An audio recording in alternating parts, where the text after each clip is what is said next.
Prologue. The desert that watches. The desert keeps its memories buried in silence. Wind combs through dunes shaped like the ribs of ancient creatures. Heat shimmers like ghost fire above the sand. At dawn, the sun rises with an indifferent glare over a land that has swallowed whole civilizations. Yet beneath those dunes, deep beneath them, something older than any civilization sleeps. A black stone gate, smooth as glass, dark as the night between worlds. For millennia, it remained hidden, waiting for the sound of human footsteps, waiting for its symbols to be read again, waiting to open. Chapter 1. The Expedition. Aaron Malik had spent 20 years chasing impossible ruins. Most archaeologists followed pottery shards and architectural remnants. Aaron followed anomalous, strange alignments of myths, scattered references in texts that should not have been connected, patterns that suggested an intelligence threading through disconnected ancient cultures. His colleagues considered him brilliant, but eccentric, a scholar with too much imagination and too little patience. Yet imagination had served him well.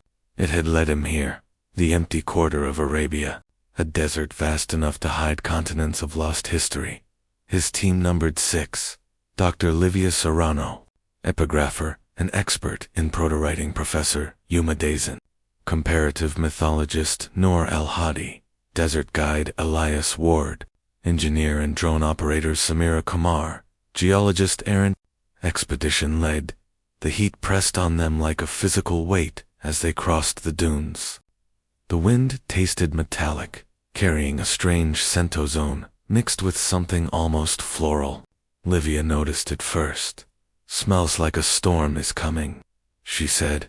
"There are no storms predicted for 5 days," Noor replied quietly. "But the desert has its own calendar." They marched on. For 3 weeks the dunes revealed nothing except shifting horizons. Then, on the 22nd morning, Elias' drone detected something beneath the sand, an unnatural geometric form, perfectly vertical and massive. A rectangle, at least 50 meters tall.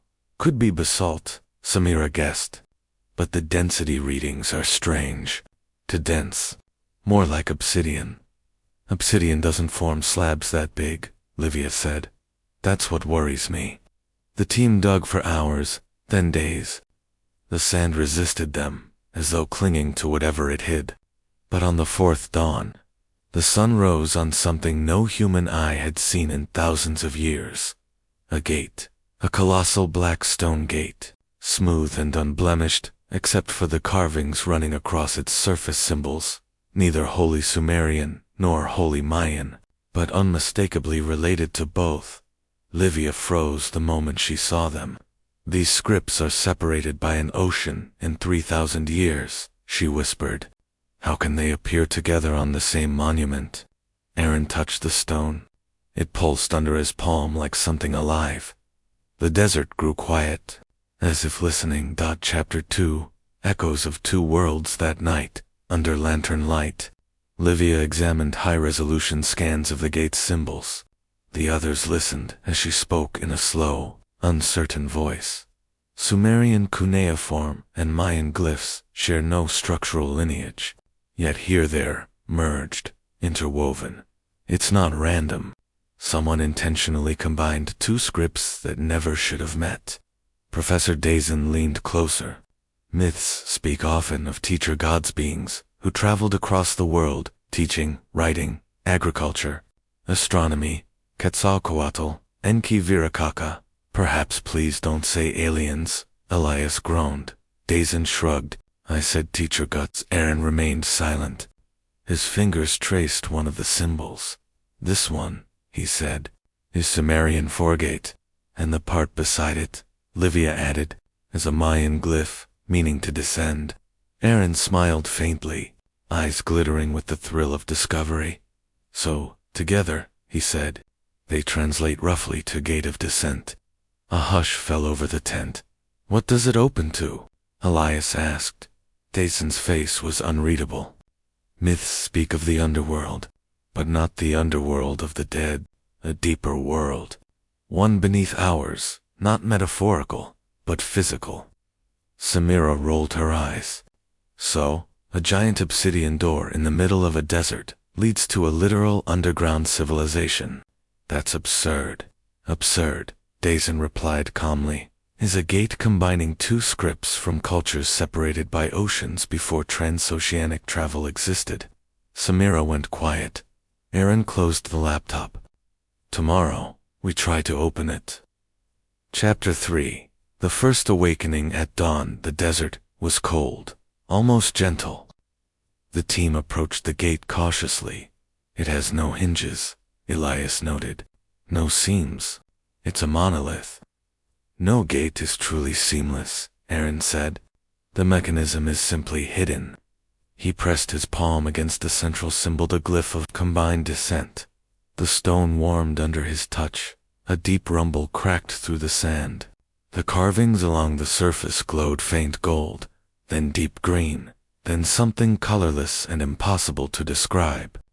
The desert wind died. The gate vibrated with a hum that resonated inside, their bones rather than in the air. Livia stumbled back, breath-catching. It's responding to you. Not to me, Aaron said softly. To the contact. To anyone. The stone shifted. A seam appeared, a tall, narrow line of light splitting the gate in two. Elias gasped. That's not possible. Obsidian doesn't flex. But flex, it did. The two halves slid apart soundlessly, revealing a yawning stairway descending into darkness, lit by faint luminescence rising from below. A cold wind rushed upward, smelling of ancient forests and minerals and something sweet like overripe fruit. Noor backed away. This place is forbidden. Forbidden by whom? Aaron asked. The Bedouin tell stories, Noor whispered. Stories of a black door that breathes. My grandfather said it swallowed men. Said it was a hunger in stone. Stories, Samira said, though her voice shook. But stories matter in deserts. Arin lifted his lantern. We go down. Chapter 4. The Hall of Lost Tongues. The staircase spiraled into the earth. As they descended, the walls shifted from obsidian to a stone that shimmered faintly, like volcanic glass laced with metallic veins. Symbols continued downward, more complex, now involving spirals, lattice, and something that resembled mathematical notation. Dazen murmured, these configurations, they're not just writing. They're instructions. For what? Elias asked. Movement, alignment, patterns of stars. Livia studied them as they walked. Some symbols match early proto-limit but modified, and here this one is reminiscent of Rongo Rongo from Rapa Nui. Aaron, this doesn't make sense. It makes perfect sense, he replied quietly. It means whoever created this gate traveled farther and knew more than any civilization we've recorded. The air grew cooler.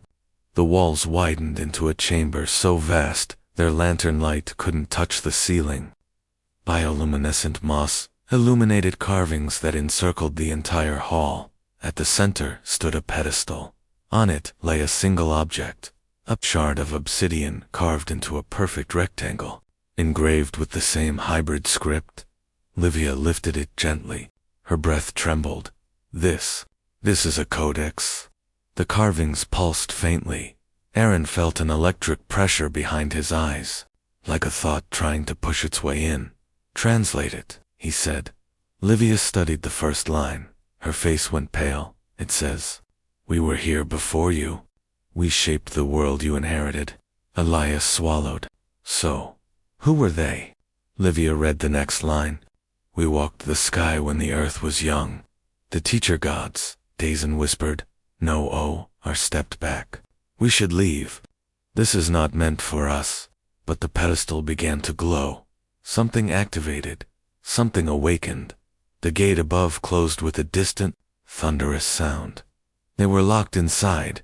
Chapter 5. The descent. Deeper. Elias tried radio contact with the surface. Nothing. The codex glowed brighter. The symbols are responding to something, Livia said. Probably to us, Samira replied. No, Livia corrected. To something deeper. Aaron aimed his lantern further down the corridor beyond the hall. It stretched on, lined with murals carved into metallic obsidian. The murals told a story. A race of tall, slender beings with elongated skulls traveled across oceans before humans even shaped cities. They taught early tribes how to write, farm, count stars. They built gates, black, shining structures that connected their subterranean sanctuaries. Then the murals changed tone. They showed fire falling from the sky, water rising, continents tearing, the teacher beings retreating underground through the gates. The last panel showed them entering a massive black void beneath the earth, a place called Root, according to the script. The deep sanctuary, Livia translated. Samira frowned. Why did they retreat? The same reason any civilization collapses, Aaron answered. Disaster. But Dazen pointed to one more figure, a human, a mortal, standing beside the teacher gods as they descended. He wore a crown of reeds and a cloak of feathers. He looked Sumerian, Dazen noted. Or Mayan, Livia said. Or both. Aaron felt cold. This is a shared origin myth, a hybrid story, maybe one that branched into many cultures. Samira stared into the glowing passageway. What if they're still down there? Unlikely, Elias muttered. If they survived all this time, they're not biological. There, Aaron interrupted gently. Let's not assume. Let's observe. He stepped forward. Chapter 6. The chamber of echoed voices as they walked deeper. The air thickened with humidity. The smell of vegetation intensified. The sound of dripping water echoed across the stone. They entered another vast chamber. This one was filled with spiraling pillars that resembled both stalagmites and carved architecture. Between them lay shallow pools reflecting an eerie alien light. Are those plants? Samira asked, kneeling near a glowing fern-like organism, or fossils. Elias whispered. The plants pulsed faintly, as if breathing. Livia pointed to the walls. More text. Aaron read slowly. Here we planted memory. Here we seeded the echoes of our knowledge, that they may live when we no longer walk the surface. Dazen frowned. Seeded, like biological data storage. Samira ran tests on a leaf. Her scanner beeped strangely. Genetic structure is unearth-like. This plant's DNA uses a quadruple helix. That's impossible. Elias snapped a picture. So we found alien ferns. Not alien, Aaron corrected. Ancient, perhaps even artificial. Then the chamber itself responded. A whisper filled the air. Not sound, vibration, words without phonetic shapes of meaning, sliding directly into their minds. Welcome, INHERITORS. The team froze. Livia clutched her head. It's communicating through resonance, telepathic resonance. The whisper deepened. You walk the path of descent. You follow the memories we left in stone. The gate chose to open, therefore. You are ready. Nur collapsed to his knees, trembling. We must leave. This is cursed. But the voice continued. Proceed. Learn. Understand why we hid ourselves from the sky. Understand why the world must never again awaken the skyfire. Aaron steadied himself and returned to the question that burned his mind. Who are you? A pause. Then, we are the first gardeners of your world. The sky was our home. Earth was our refuge. The whisper faded. Silence reigned once. Again Samira stood slowly. We're in a vault of an extinct or old advanced species. One that interacted with early human civilizations. Dazen's eyes shone. This changes everything about human history. Livia stared down Aaron. This isn't just archaeology anymore. Aaron nodded. It's contact. Chapter 7. The machinery underlying life passed the plant chamber. The corridor narrowed into a tunnel of shimmering black stone that felt almost metallic. The walls hummed softly. Elias touched one. It's vibrating at a frequency slightly above human hearing. Like a power system, Samira said, but running continuously. For thousands of years. Impossible. Yet here it was. They emerged into a spherical chamber the size of a cathedral. Its walls rotated slowly, covered in shifting glyphs that formed and dissolved. Like liquid writing. At the center floated a crystalline construct suspended by invisible forces. It rotated in multiple axes simultaneously, defying physics. The architecture resembles a Dyson fractal, Dazan murmured, or a quinto processor. Elias said. Livia approached the shifting glyphs. They're displaying astronomical data. Aaron squinted. This star pattern is Earth's sky, but the configuration is wrong. Not wrong, Livia whispered. Old. This is the sky from 20,000 years ago. The construct pulsed, a beam of light projected downward, forming a hologram in ancient Earth, covered in lush green land masses and melting glacial fields. Another projection appeared, a meteor falling from the atmosphere. The strike consumed the holographic planet. Dazen inhaled sharply. This is the Younger Dryas impact theory. But that was 12,000 years ago. The projection changed. The meteor exploded in the air. Guided. Redirected by a network of floating obsidian gates in orbit around the planet like satellites. No freaking way, Elias muttered. They manipulated the heavenly bodies. Aaron stepped closer. They once saved Earth. Then the projection darkened. The gates around Earth flickered, destabilized. Larger approached. This time there were no defenses. The hologram exploded in a blink of brilliant light. The chamber darkened. What does that mean? Samira asked. Dazen's face tightened. It means the very lost control of their technology, or were wiped out. But why hide here? Elias asked. Livia read the last line floating across the walls. We could not save the sky, so we hid within the earth. But the skyfire will return, and when it does, the inheritors must choose. Samira scowled. Choose what? The walls answered. Symbols reshaped. 3 glyphs appeared, shining bright. Protect Wake, Askren whispered. It's giving us a choice. Chapter 8, Diverging Ways. The chamber split into 3 corridors, each marked by one of the glowing glyphs. Protect, awaken, ascend. Elias let out a long sigh, because it's always worked out so well when we split up. Aaron studied the symbols. Every path is probably a test, or lesson. Dazen nodded. Ancient initiation rites often forced initiates to choose their future role. Samira seemed ill at ease. But what are we picking for? Softly, Livia replied. Humanity's fate. Silence. The desert above seemed impossibly far away. Aaron took a deep breath. We go through them sequentially. Together, they approached the first corridor. Path of protection. The walls displayed images of very shielding early humans from natural disasters, redirecting rivers, stabilizing volcanic zones. A message appeared. To protect is to interfere, but intervention binds the protector and weakens the protected. They're warning us about dependence, Livia whispered. The next test involved a hologram of a collapsing structure. They had to decide save the structure or save the people. Trapped inside, Elias chose these people. The path opened, path of awakening. This corridor showed how knowledge was spread right. Calendars. Agriculture. To wake is to enlighten, but with knowledge comes creation and destruction. A device projected riddles involving science, mathematics, and moral puzzles.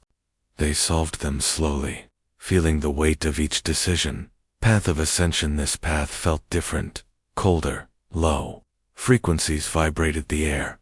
Mural paintings depicted, very rising up to the sky with luminous vessels. To rise is to leave, but to depart is to abandon, and the forsaken will suffer. Livia touched one of the murals. This is why they left Earth's surface.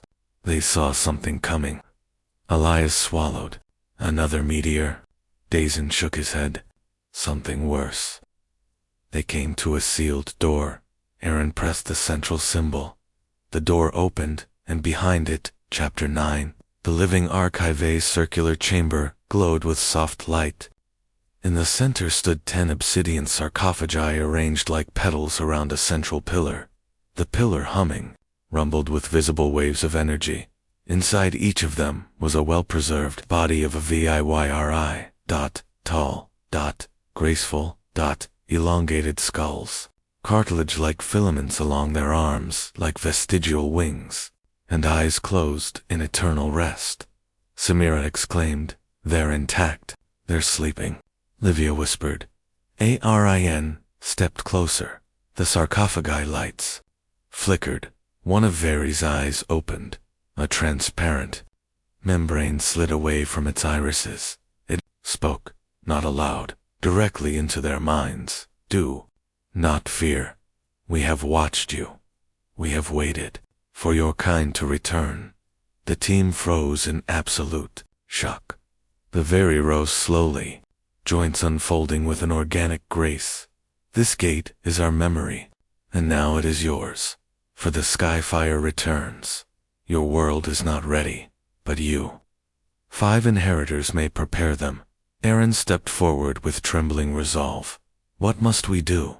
"Open the other gates. Awaken the network. We left sleeping beneath your world. Guide your species, or they will fall, as we once fell." The Veri raised a hand. The chamber pulsed. Every symbol, on every wall, in every corridor, lit up like a starfield. The obsidian gate above trembled. The Veri's voice deepened. "Choose your path. Protect, awaken, or ascend. Your choice will shape the next age of Earth Dawn." The chamber exploded with light. Chapter 10. The return to sand. The team awoke, back on the surface of the desert. Night had fallen. The obsidian gate stood silent, closed, half buried again. Had the desert swallowed it? Was it hiding itself? Livia clutched the obsidian codex in her hands. Samira checked the drones. They had recorded everything. Every mural, every chamber, every projection. Nor stared at the dunes with haunted eyes. Aaron breathed the cool desert air. "What now?" Elias asked. Aaron looked at the sky, at the stars, the Veri once guarded. "We prepare," he said. "For what?" Aaron answered softly. "For whatever comes back from the sky." Epilogue. Beneath the earth, a stirring far beneath the desert, the Veri chamber glowed faintly. The sarcophagus lights brightened one by one, and deep in the heart of the earth, ancient machinery reactivated. The gates awoke. The network hummed, and something vast, shifted in the darkness of space. Prologue. The shiver in the heaven space is a quiet predator. For centuries, the darkness beyond Earth kept its secrets. But not anymore. Far above the atmosphere, at the edge of the heliosphere, sensors on an aging NASA probe picked up a ripple, abnormal distortion of gravity, like a heartbeat in space. The probe transmitted 3 frames of data before its instruments melted into silence. The distortion continued toward the inner solar system. Invisible, patient, ancient. Chapter 1. The Desert Awakens. Dr. Aaron Malik stood before the buried obsidian gate as the sun rose. The desert wind felt colder than it should and natural, as if the earth breathed beneath the sand. The team had not slept well since their return. Dreams haunted them, the very whispering warnings Earth split by fire. A shadow blotting out the sky, but today was different. The obsidian gate vibrated softly, not opening, calling. Livia held the obsidian codex, its symbols glowing faint gold. "It's reacting again," she whispered. "Something is approaching." Noah crossed himself from the sky. Dazen nodded grimly. The legends called it the Skyfire, a force even the Veri feared. Elias checked drone scanners. "The ground is warmer. Something under us is activating." Samira's voice broke the tension. "Guys, we have company." A dust cloud approached. Military vehicles. Black, armored, purposeful. Aaron exhaled. The world found out. Chapter 2. Nations take notice. Camp Omega, hours later, swarmed with soldiers, scientists, intelligence officers, and drones. The expedition team was escorted into a massive operations tent. General Helena Sato stood waiting, sharp bait, calm, a woman forged from decades of crisis. "This site," she said, "is now under international control. You are being reassigned." Aaron's jaw tightened. "This discovery belongs to humanity, not the military." Sato raised a brow. "Humanity has no protocol for handling alien technology that could level continents." Livia protested. "We've barely begun to translate. We have experts now. A group internasa. Esa. CNSA. YSR. The largest coalition of scientists ever assembled. The gate had changed everything. Dr. Eric Vance, astrophysicist, stepped forward. "We intercepted a gravitational anomaly entering the solar system. Its mass is comparable to a small moon. Its motion is non-ballistic." Aaron frowned, meaning, "It's controlled." Silence swallowed the tent. "Estimated arrival," Vance continued, "is 212 days. Dazen whispered, "The Skyfire." General Sato turned to Aaron. "You opened the gate. You communicated with whatever lives beneath this sand, so you're not relieved of duty. You're drafted." Aaron blinked. "Drafted into what?"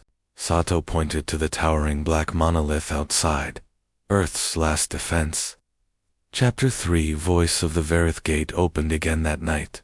Not fully, just enough to release a soft pulse of energy. A holographic figure materialized above the Sandavari projection, translucent and tall. "Inheritors, hear us." Sato's soldiers raised rifles, but Aaron gestured sharply. "Stand down." The projection continued. "The Skyfire approaches. It is not a meteor. It is a weapon. A remnant of the War of the Fractured Dawn." Livia asked, "Weapon of who?" "Our enemies. The Devourers of Light. They do not conquer. They erase." Dazen's face drained of color. "A stellar-consuming species." The very projection nodded. "We defeated them once. We cannot do so again. You must awaken the network of gates. 5 across Earth. When linked, they create the veil, a shield stronger than atmosphere and stone." Sato stepped forward. "Where are the other gates?" The hologram flickered. Coordinates projected in mid-reach, marking a place of myth. The Amazon Basin, the Gobi Desert, Antarctica's hidden mountains, the Mariana Trench, Ethiopia's Danak Hill, Depression. Dazen whispered. "Places of legends. Always impossible to map." Aaron stared at the glowing symbols. 5 gates. 1 network. Humanity's only chance. Chapter 4. The world mobilized within 2 weeks. The world changed. Nations that barely spoke now formed alliances. Aircraft carriers redeployed toward the Pacific. Drilling vessels headed toward Antarctica. Deep-sea submersibles were prepared for the trench. The media called it the Global Skyfire. PROJSET. But the public didn't know the truth. Not yet. General Sato briefed the original team. "U6 will be spread across the world. Each of you leads a scientific strike team." Elias laughed nervously. "Eh? What?"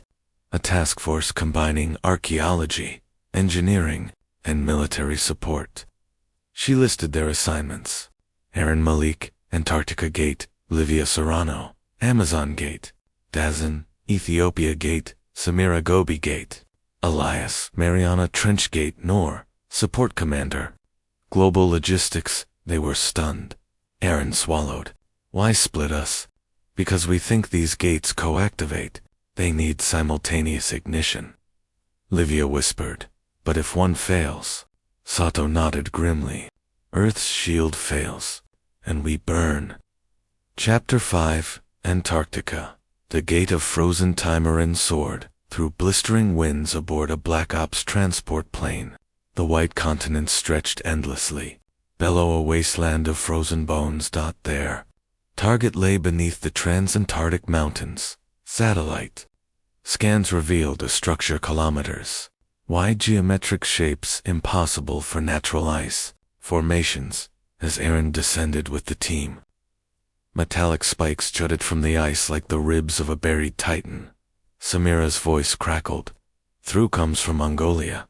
We cracked open the Gobi site. The architecture matches the desert gate. Livia followed from deep in the Amazon. Mycodiversity readings are off the charts. The very cultivated neural fungi here. Elias from the submersible. Guys, I think the Mariana Gate is alive. It's pulsing. Aaron smiled despite the cold. 5 gates, 5 continents, 1 fate. His team used lasers to cut through ancient ice, revealing a smooth black wall. Symbols glowed beneath frost. As Aaron touched the gate, the ice cracked violently. The wind stopped, and the ground rumbled as the Antarctic Gate awakened. Chapter 6. The message from space on the other side of the world.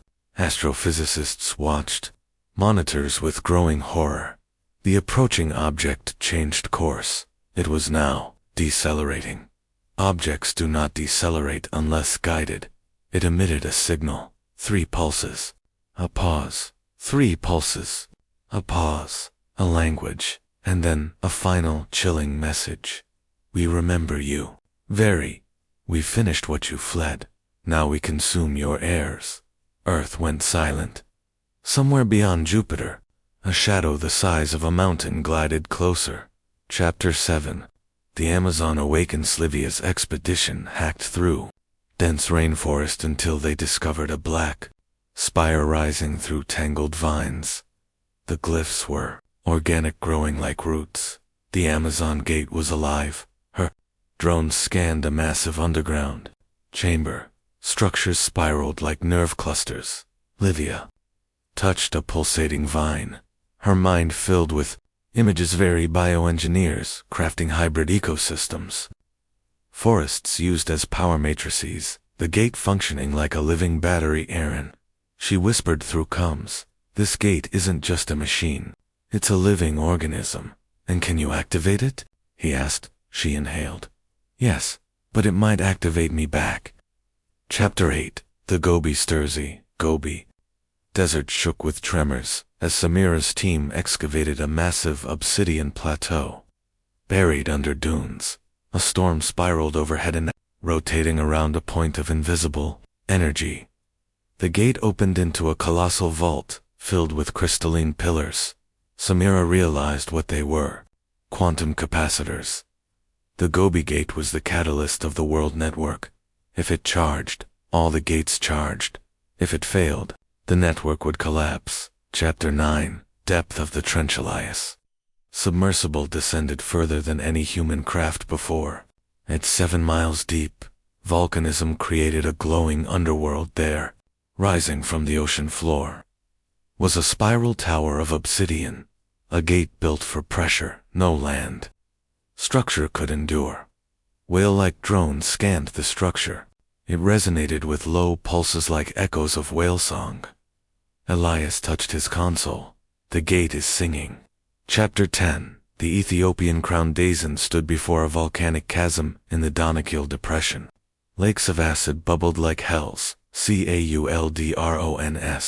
At the bottom lay a gate shaped like a crown. The crown of dawn, the symbols warned. Here lies the first key, the first voice, the first memory of the Variedescent activated.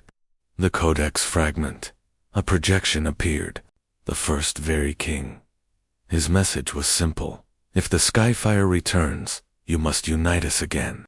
Awaken the thrones. Join the crowns beneath the earth. Only then will the shield hold. Dasan trembled. We have to link all 5 crowns. Otherwise Earth dies. Chapter 11. Earth trembles. The Skyfire object entered the asteroid belt.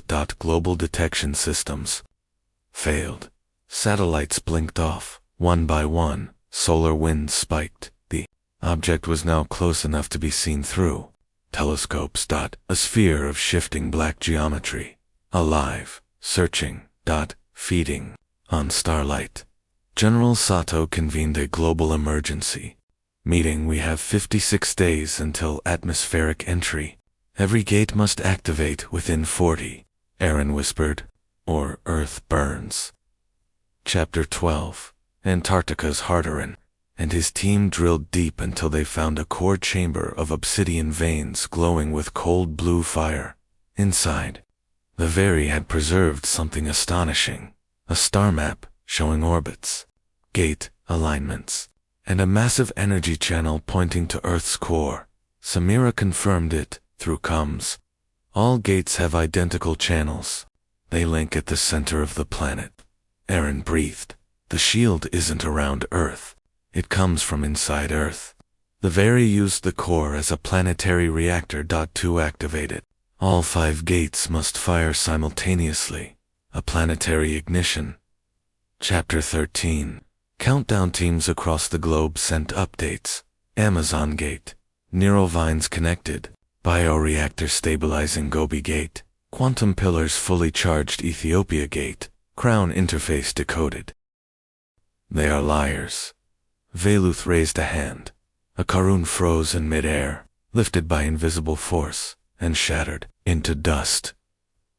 The chamber fell silent. Veluth stepped toward the humans. He sensed no malice. I sense possibility. Ilinder bowed deeply. Will you guide them? Veluth placed a hand on Aaron's head. A soft pulse radiated. I will. But the Undercities are divided. We must unite them or all worlds will fall again. Chapter 12. The rising of the cities over. The next days. Veluth led the team to awaken. The Council of Hemera, the Archivists of Rudikol, the Echo Lords of Lethron, the Builders of Salunsum, Very bowed. Some resisted. Some wept to find their queen alive, as each city woke. Glowing veins spread across the underground network, pulsing. Planetary web. Veluth explained. We built the cities not as homes, but as a shield. A shield against forces older than stars. Aaron whispered.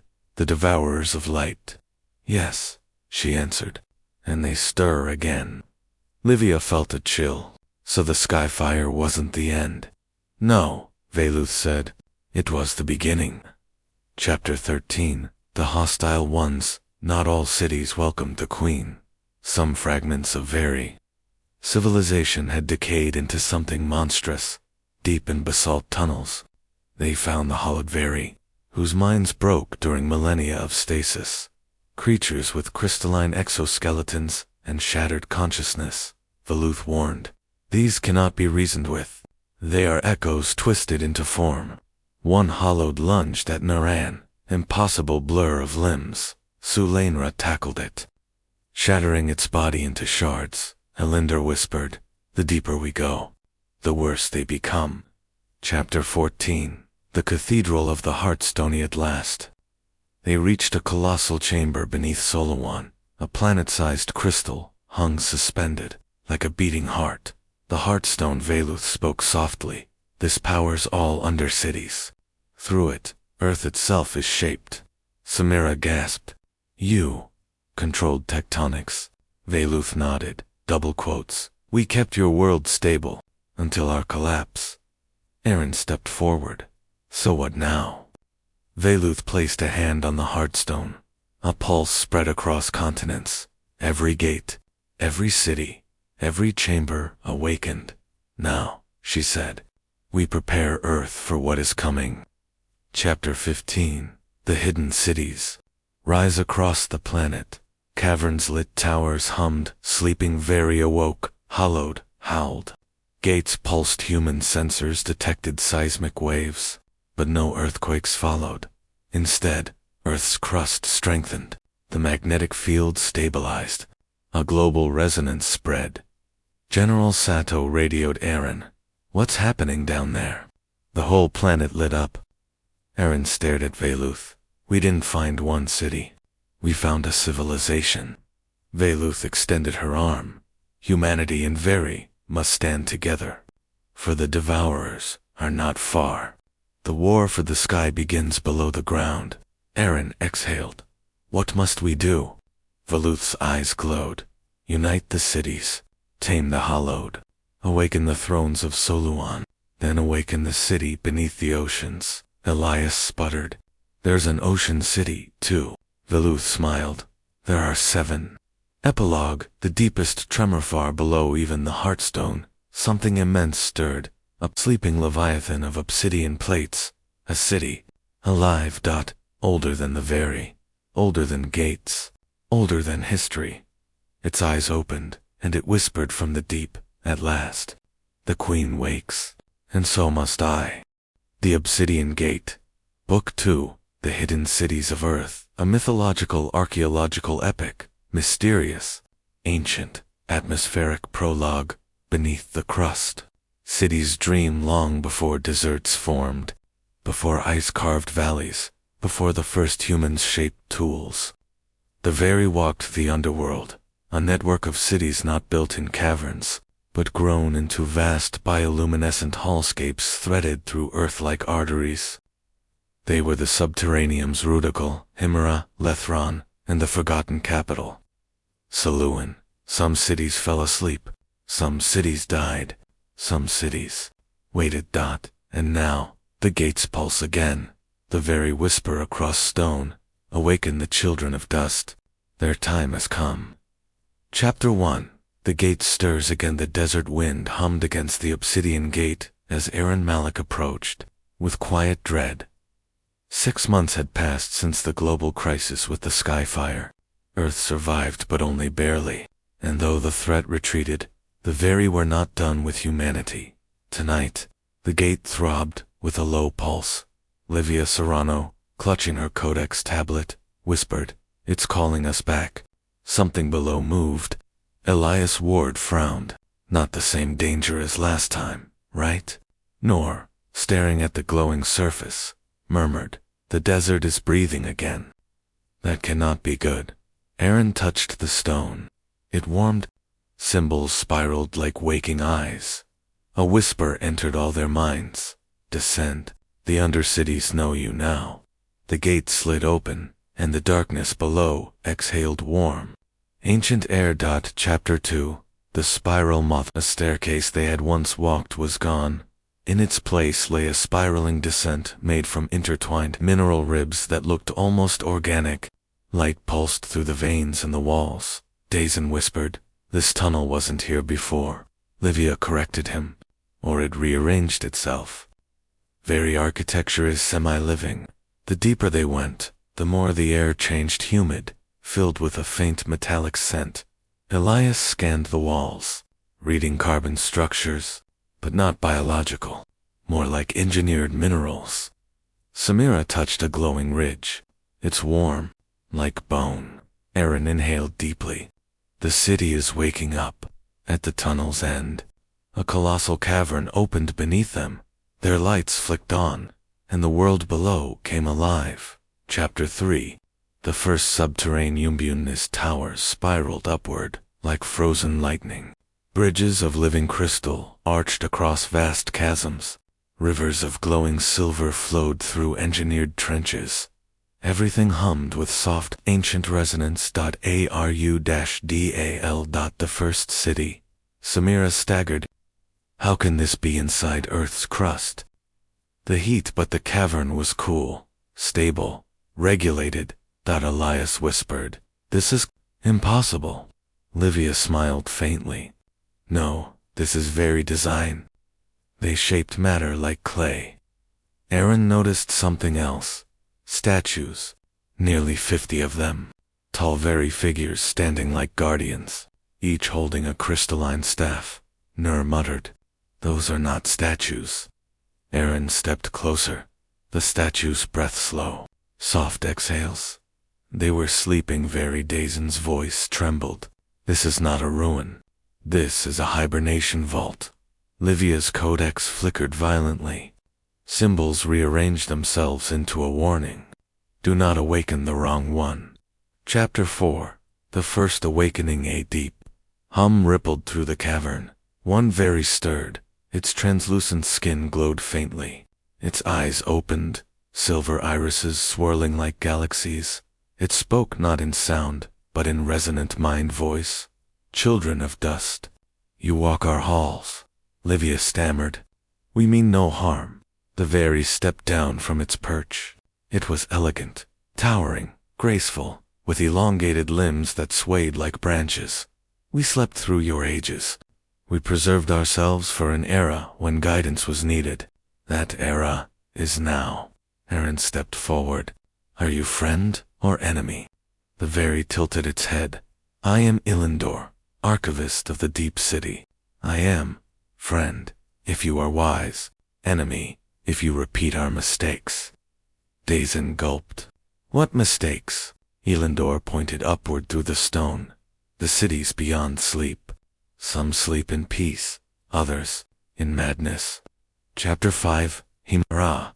The city of glass roots. Linder led them through a tunnel lined in crystal bark. We will visit Himara first, he said. It is closest to waking, after hours of travel. The tunnel opened into a new subterranean realm. Himara was breathtaking. A forest city made of glass-like trees. Branches grew into spherical sanctuaries. Roots twisted into highways. Glowing spores drifted in the air. Livia whispered, "This is biological architecture, a whole ecosystem engineered." But the beauty masked something darker. Bodies lay suspended inside crystal pods. Hundreds, thousands. Eli and Dior touched a pod and shivered. "Dreamers," he said. "We put them into stasis when the wars came." Dazen asked, "Which wars?" Ellender's voice dimmed. The fractured dawn. When the deep cities fought each other for dominion over the upper world. Aaron's eyes narrowed. "You fought over humanity. We fought over who would rule the sky after you were gone." Silence.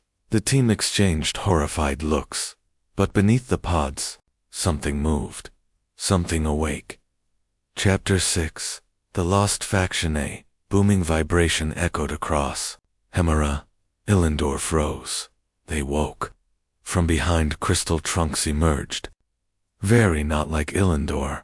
These were darker skin, patterned with obsidian veins. Eyes hollow and golden dot. They hissed in resonance. Their leader stepped forward, voice a growl. "You brought them here, Are you traitor?" Ilindor raised his staff. "Peace. Akaruun. These humans are allies." Akarun snarled. "There are no allies from above. Only invaders. Only children who broke our sky." Dazen whispered to Aaron. "They blame us for the ancient destruction." The hostile Very ignited there. Staffs. Akarun pointed. "Seize the humans." And battle erupted. Chapter 7. The flight through crystal forests. Forest lit with streaks of blue energy. Ilinder shielded the team with a swinging arc of light dot. Elias fired flares that ricocheted off route. Pillars. Samira mapped a retreat path. Nur dragged Livia away from falling debris.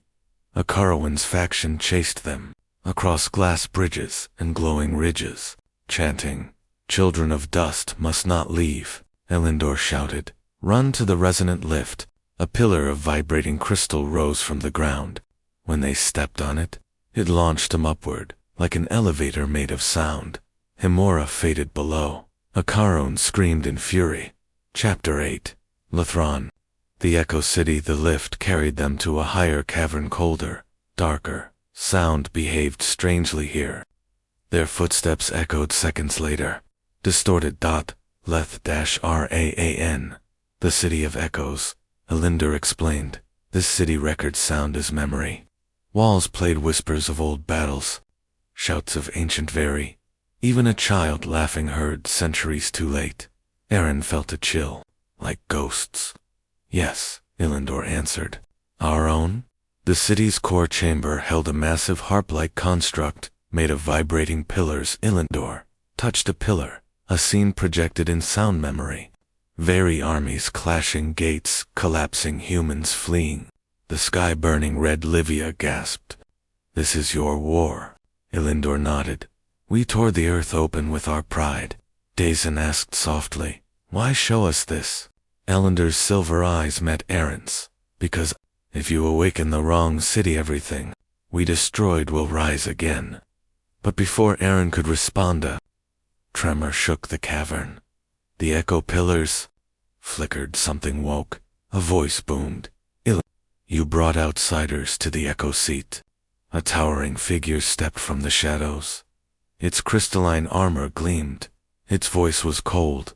I am last commander of Lethron, Ilander whispered. He should never have awakened. Chapter 9. Trial of the Echo Commander. Sura studied the humans with contempt. Your kind multiplied like decay upon the surface. You war as we did. You poison your seas. Aaron stepped forward. We also learn. We change. Solnra's eyes narrowed. Prove it. The pillars lit. A ring formed around Aaron. Ilander whispered. He challenges you to the harmonized trial. Aaron hissed. What is that? A test of resonance. Mind, spirit, echo. If you fail, we all die. Aaron swallowed. I'll take it. The trial began. Solnra projected illusions, using sound. A burning earth city swallowed by oceans. Human war, human greed, human extinction. Aaron staggered, but Livia shouted through the echoing chamber. You're showing only our failures. Show him our successes. Aaron concentrated, danned.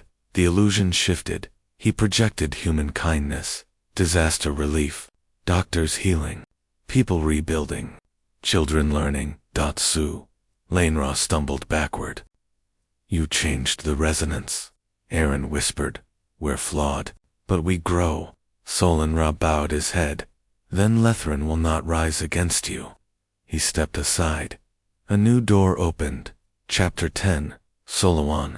The sleeping capital. The final cavern dwarfed all others. Solun. The lost very capital. A city carved into a single colossal G. Amethyst towers pierced the cavern roof. Rivers of luminous sand flowed like glowing dunes, and at the center, a throne of obsidian crystal. On it sat a very queen, sleeping. Elander's voice cracked. Queen Veluth. She led us during the fractured dawn. If she awakens, the cities will unite, or destroy each other. Livia whispered. So what do we do? Ilander placed a hand on the throne. We wake her gently. But before they could, Karun burst into the chamber with his warriors. Wake her. No, we will control her. He slammed his staff into the floor. Energy rippled. The queen's eyes snapped open. Chapter 11. The Queen of Two Judgments. Queen Veluth rose. Tall, terrifying, beautiful. Her presence felt like gravity. She looked first at Eli Endi, or then at the humans, then at Akarun. Her voice was thunder. Who summons me from the eternal stasis? Akarun knelt. We do, great queen. The surface world needs subjugation. She silenced him with a gesture. Her eyes turned to Aaron. Surface child. Why do you walk my halls? Aaron spoke gently. Because Earth is in danger, and we want peace. Veluth considered this. Akarun snarled. Asterisk. Mariana Gate. Pressure-based resonance, aligned Antarctica Gate. Core conduit, activiran. Spoke to all teams. Once the final activation triggers, the Earth will react. Gravity may shift. Weather may distort. But stay inside the chambers. The gates will protect you. Elias gulped. What if they don't? Livia answered for him. Then we die anyway. Chapter 14. First contact. The object decelerated again. It deployed. Something. A probe entered Earth's orbit, not metal, not organic. Something in between. It transmitted one message. We seek the very, reveal them. O our perish. General. Sato let Aaron speak. He transmitted. The very are gone. But humanity stands in their place. The probe paused, then replied. Then you will be consumed in their name. The Skyfire altered course. Straight toward Earth. Chapter 15. The network ignites, with no more time. Aaron gave the command. Fire all gates. 5 continents pulsed with ancient light. Earth trembled. The core roared like a wounded star. Flashes of energy erupted from each gate, connecting like threads of lightning through the mantle. The planet became a lattice of glowing lines. The shield began to form a shimmering aurora that encircled the world.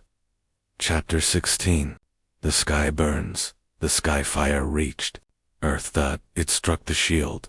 The world shook, as if the sky cracked. People across continents fell to their knees as the heavens turned white with blinding light. The shield held, but barely.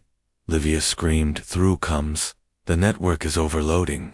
Samira shouted, "We need more power!" Elias yelled from the trench, "The gate is resonating. Just hold the pattern."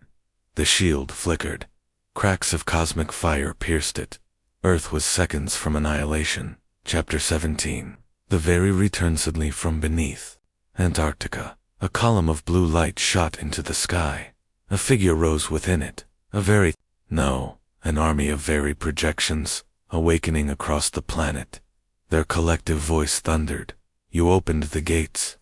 You walked our path. Now we stand with you." The gates surged with ancient power. The shield roared back to life. The sky fire shattered against it like a glass comet. The cosmic weapon imploded. Earth survived. For now, epilogue. War has only begun. Aaron stood alone beneath the Antarctic gate. The very hologram faced him.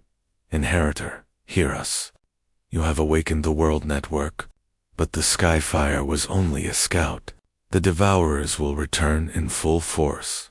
Prepare your species. War for the sky has begun. Aaron stared up at the glowing heavens. Humanity had survived the first strike. The next would decide their place in the universe, and the gates beneath Earth were only the beginning. Asterisk.